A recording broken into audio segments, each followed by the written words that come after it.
Hello, this is Craig. We're at Goodson Guitars here in Odessa, Texas, and we're doing episode 2 of the Bajo Quinto build. You can also use these procedures and techniques that I'm showing you to build a regular 6-string or 12-string acoustic guitar. I just happen to be making a Bajo. In today's video, we're going to be beveling the back, getting the back sides in the back of the guitar beveled in order to accept the back of the guitar. And then we'll be notching the kerfing on the back to accept the braces that are on the back of the guitar and get that whole thing together.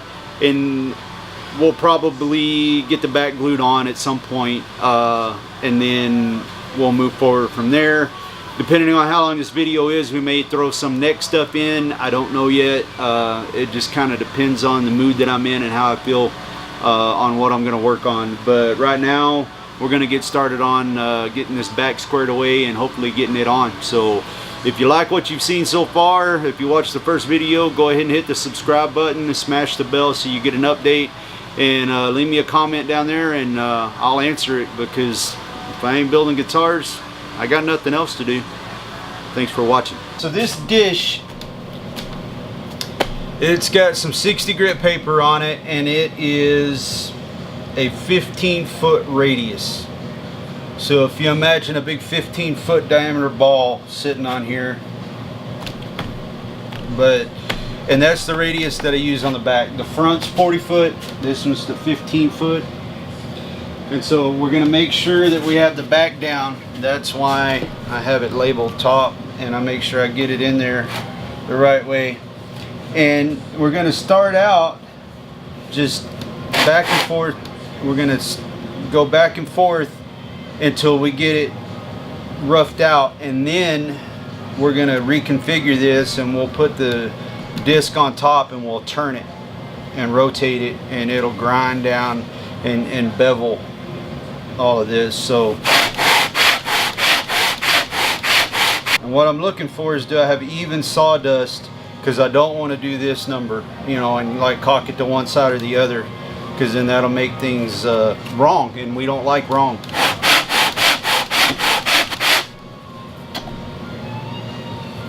So I can see that we're getting in there and there, but we're not hitting this yet, and we're not hitting the tail block, the neck or tail block, so we got a ways to go. But another thing that it does besides beveling is it gets everything parallel and level. And then once we have all of that, then we'll do the bevel.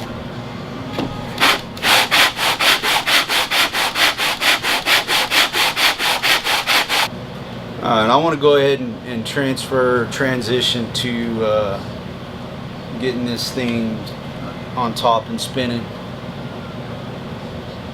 So I'm going to get that set up, and I'll be back with y'all. Alright, so this is a setup I have for this. I have the mold stabilized on the bench. I have the sides pressed all the way down to the bottom, and then I've put this in the center of the instrument, not the sound hole or where the bridge would be. It's centered, and then I take the dish, it sits up over the top, and then we turn it, and we let the weight of the MDF do the work. We don't push down on it, and we just keep turning and turning and turning until we have an even bevel all the way around. And how you can tell, I don't know if y'all can see, but like here it's flush with the side, and it was proud earlier, but here we got about a 16th or maybe a 32nd, but then we're flush back here. But we want it flush all the way around, and so we're gonna grind all this down, and it's really boring, so I'm just gonna do it, and when I'm done, I'll come back to you.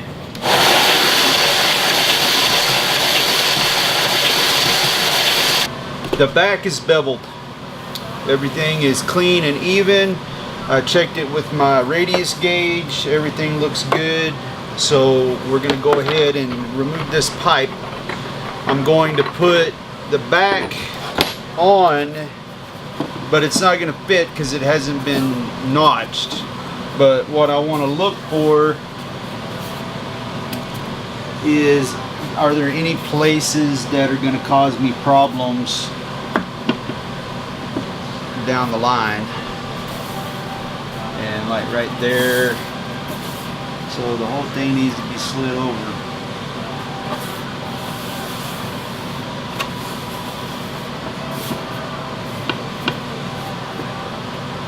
So what we're going to do at this point is get ready to notch it.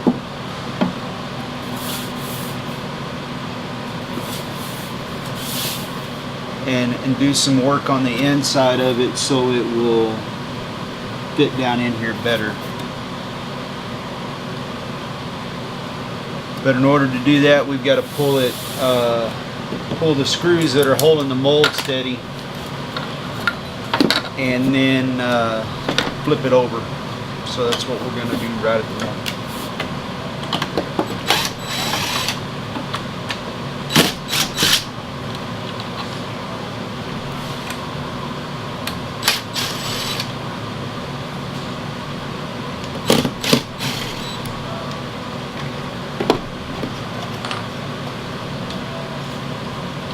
From this point forward, you need to be really careful about what's in and around your bench, because once you start putting backs and tops on, you can really gouge or mess up a back. So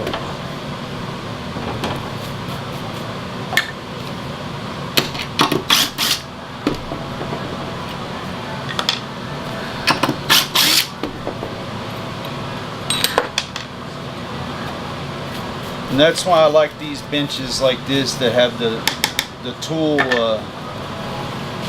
wheel, because it keeps a lot of the tools off. Another thing I'm going to do, I'm going to bring out a pad, and I'm going to put this pad down before I flip all this over.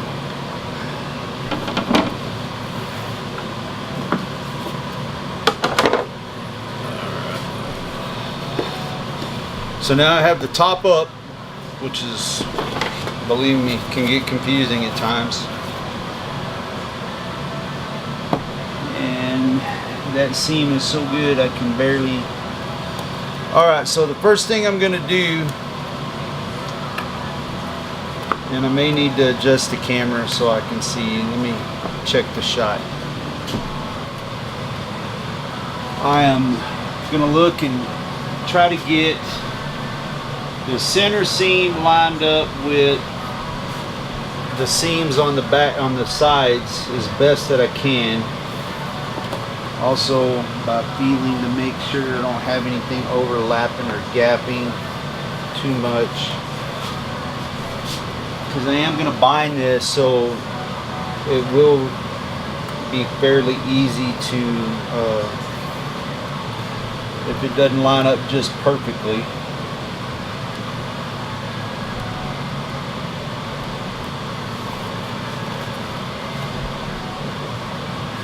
Okay, so now I'm going to make a mark right up against the neck block in the seam, because the seam goes a little long and I got to cut all that out of there.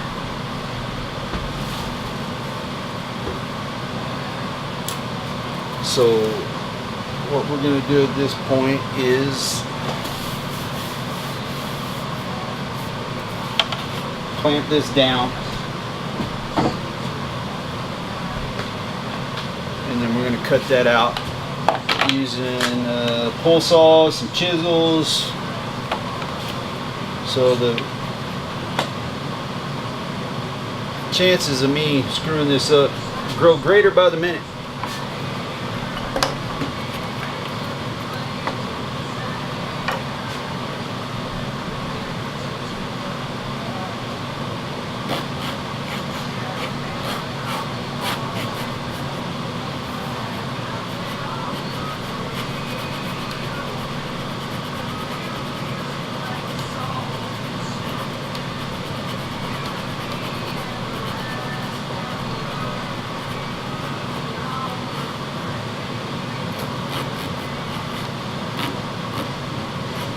Now I want to be really careful because I do not want to scratch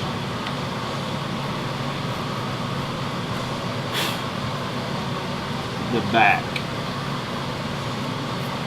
if at all possible.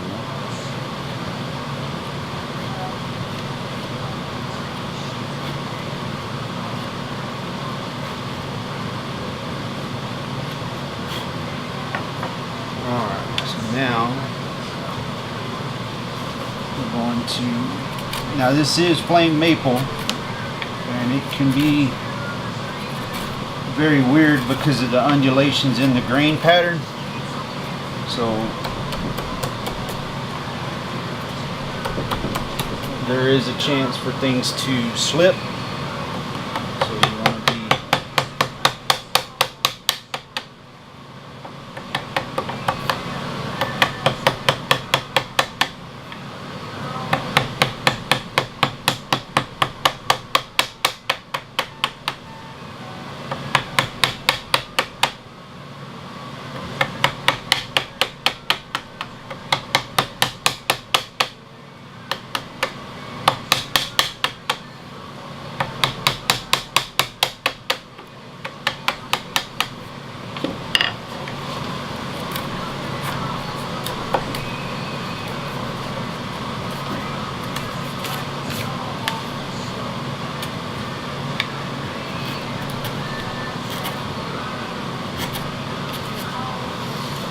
glued that down good.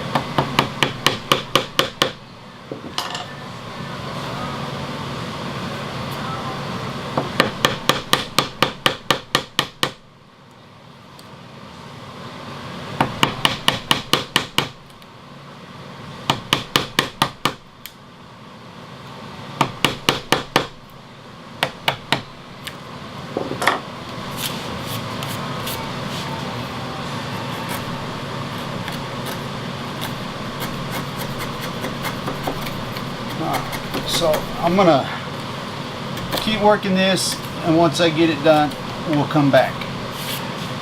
Okay, so we got that out of there. Now we're going back in with the sides on top, and we're checking for fit.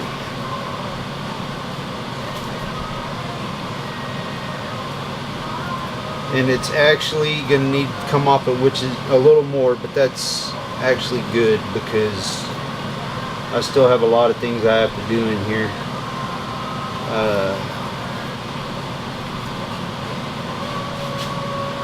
I have to mark all of these locations, and this is going to have to come out.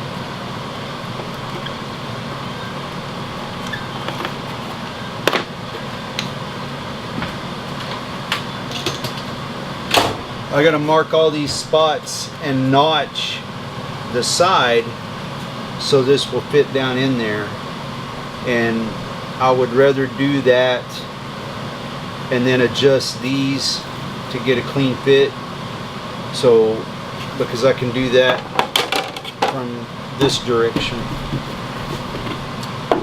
So I'm going to gently tap around and get the mold centered on the body, sides,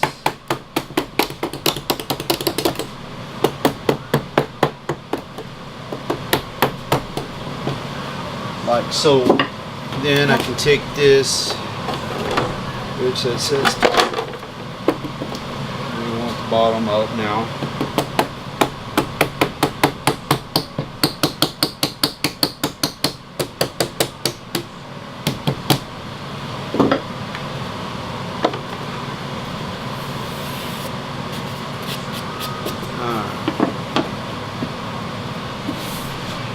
This way I can get it lined up,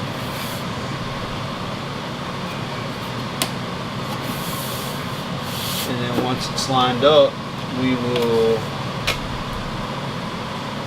take a piece of tape, hold it there,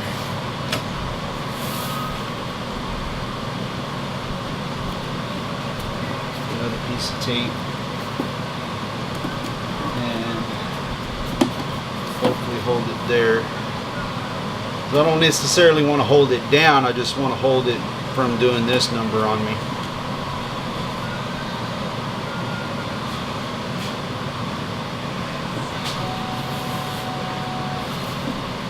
I'm just making sure we're equal all the way around.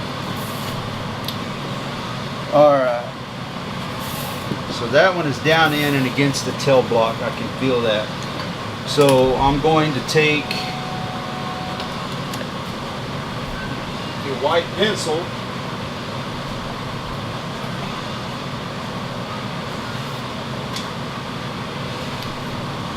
and get down where I can see, and I'm going to mark on the side where these back braces come in.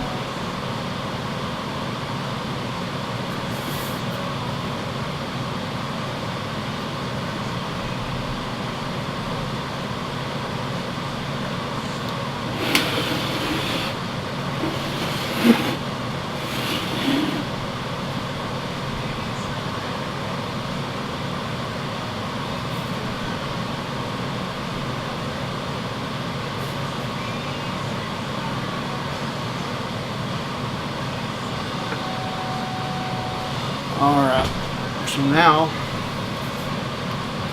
we need to try to flip this without things moving.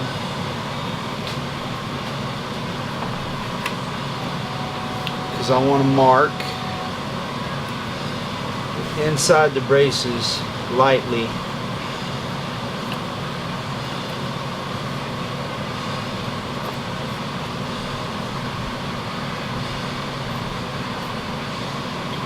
Alright, so now everything's marked, so we're going to pop the tape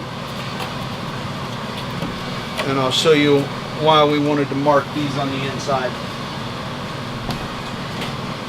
So I'm going to take a piece of the kerfing, and so I know that that mark I made was right up against the kerfing, and so now I'm going to put a mark here. And so now I know that the side of the guitar where I need to cut it, I'm going to cut these off at this mark. That way these will just drop down inside.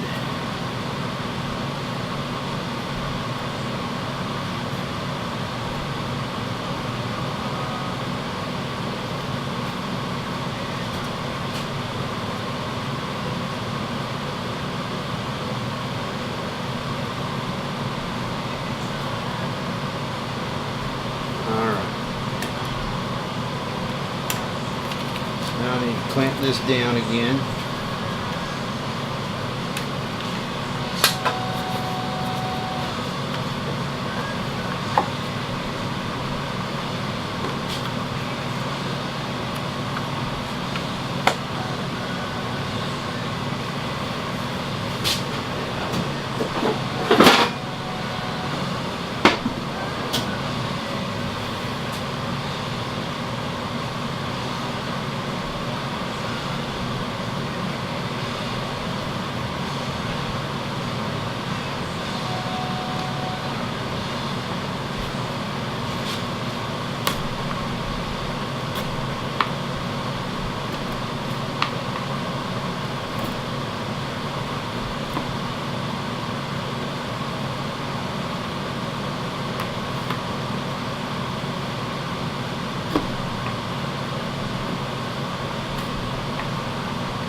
Looks like it's time to stop and sharpen chisels.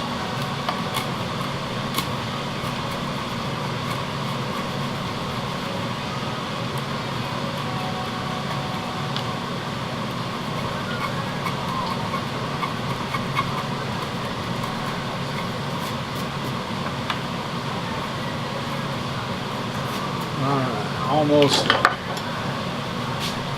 Now right here you want to be real careful. I hope I got the shot set up, because this grain line on the backwood is running in the same direction that I'm cutting, and if I go too far or too hard, I could split this whole piece right here off, and that's what we call bad. Very, very bad. Because this particular set of back and sides was right at $300.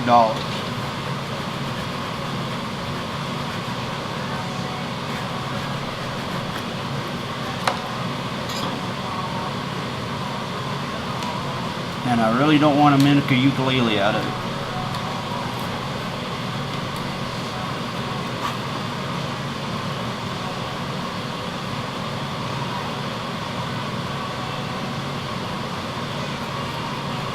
Alright, so I'm going to stop the camera and do the other side, and we'll come back. Okay, so I got that part done. Now what I need to do is lay out the notches on this bad boy. And so we're going to have one right there and one there, which is good because it lines up with the notch in the kerfing. So we'll put a little mark right there, a little mark right there, and then we're going to come out to the next one and the next one, and it does not line up, so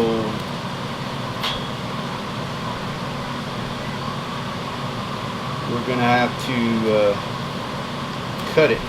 Now, the reason earlier I wanted these to be a certain thickness was so I know how far down I want to cut these notches, and so that's 1/8 of an inch. That's 1/8 of an inch. So what I'm going to do is measure down 1/8 and put a mark right there, and then I'm going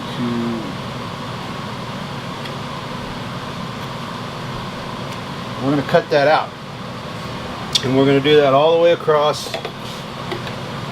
I'm going to do one side, and then I will stop the camera, do the other side, and then the reason for that is I'm trying to keep these less than half an hour per episode, and that way if I just do half of it, you can see what I'm doing, but then you're not watching me do the whole thing. And the last one is going to be right here and here.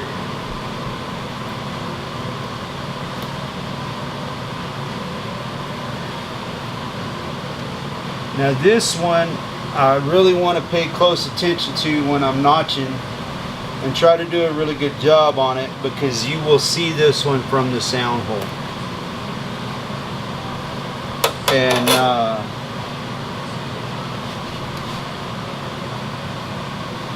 naturally I'll go back in and erase all of these pencil marks when I sand.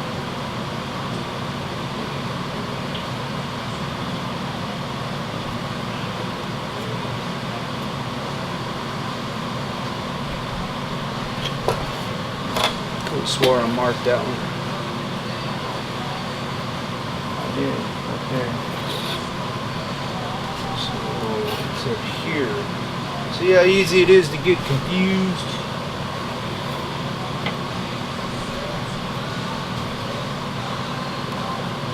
I almost notched that an inch out of whack.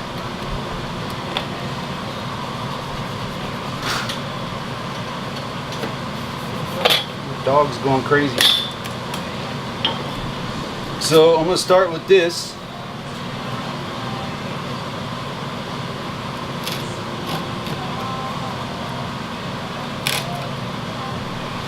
And some of these are easy because they fall right in those notches. And then some of them don't. So we got lucky right there. Now, I seriously injured myself one year doing this. I was gouging, and this thing slipped and it went through my thumb about that far. And I would really like to not do that again. So we're going to go about it this way.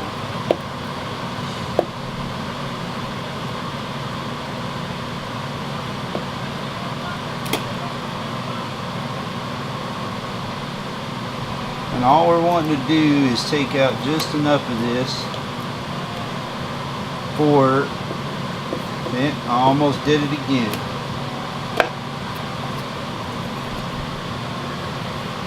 The notch to drop down into.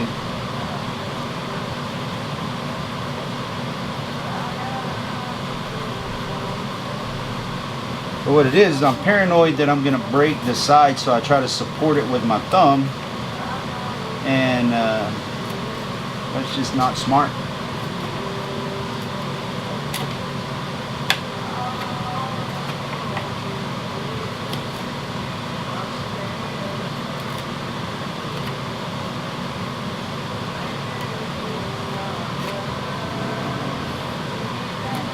This angle.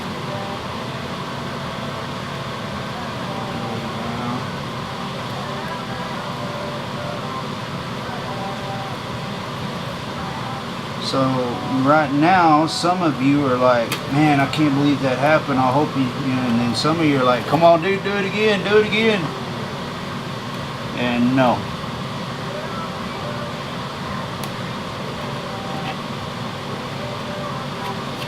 But I will tell you, the chisel was so sharp, I didn't feel it until I tried to move my thumb. And that's when I realized what I'd done.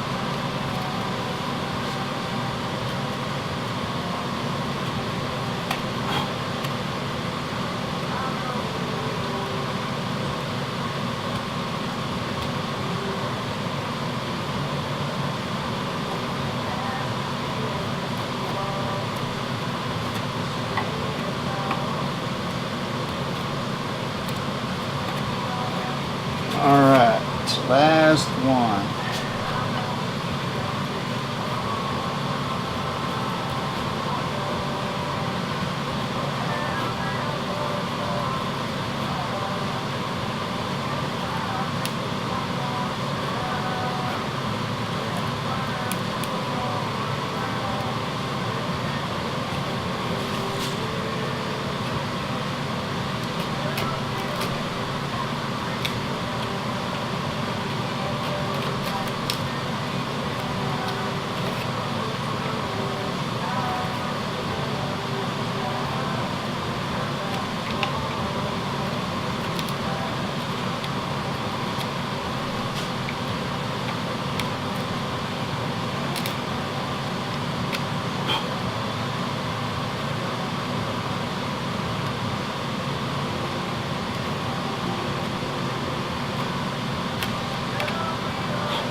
Alright, so now what I want to do is just check this side.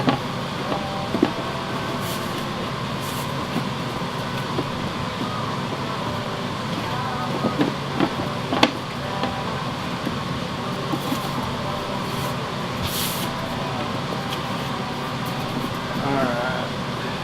It's dead flush, but the whole thing needs to come this way. So I'm gonna stop the camera, notch these out, and then we will fudge these back and forth until we get it centered fit. So y'all stay tuned. All right, so we got everything notched, and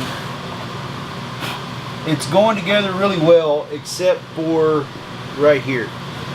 And we're at a point where precision is paramount. So instead of doing a pencil mark, I'm going to use a razor blade, and I'm going to scribe the line like so, and then I will remove the top or the sides, and I see that I have, just probably about a 1/16 of an inch that needs to be taken out.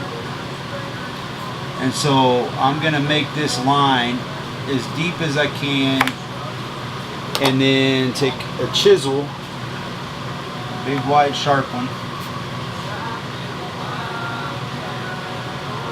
and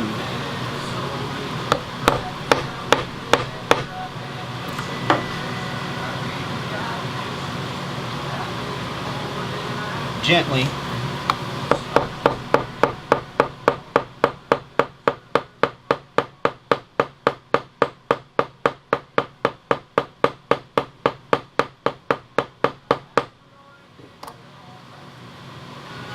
work that down. And then now we will throw some clamps on this so it doesn't want to move out from underneath me. And very easily and gently work this off of here. And I can feel that my cut line, or my knife wall as it's called, I'm to it. So now I'm going to go and I'm going to re-scribe that line.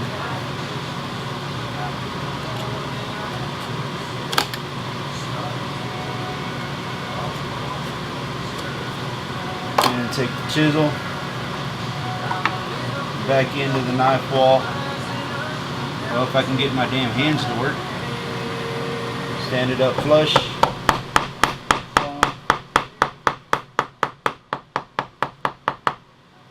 Tap. And then work that out of there. And now we're at a point where I'll take the curved one, and because it's just fibers and glue, come back at it from this direction.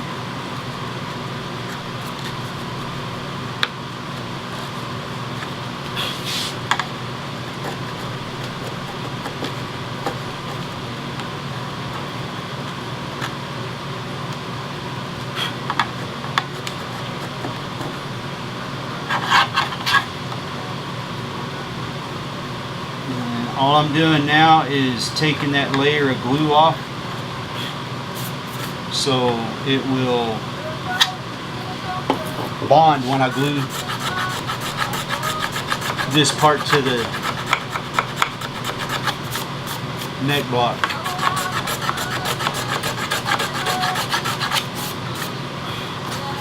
And do another test fit, and I think we will be ready to glue this bad boy on.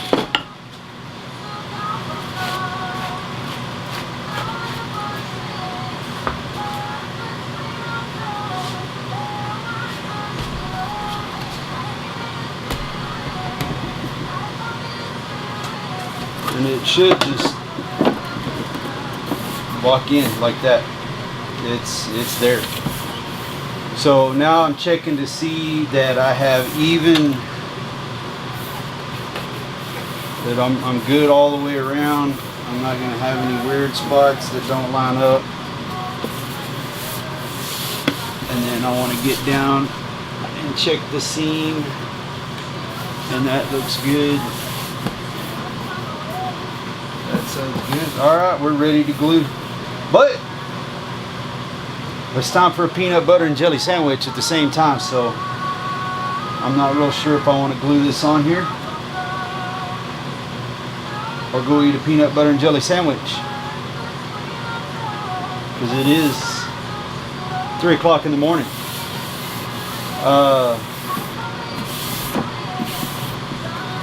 Well, it's very straightforward, so I could tell you what I'm going to do and then do it later and then just show you. So there's 2 ways of doing it. No, there's a lot of ways of doing it. I think what I'm going to do is I got spool clamps, which are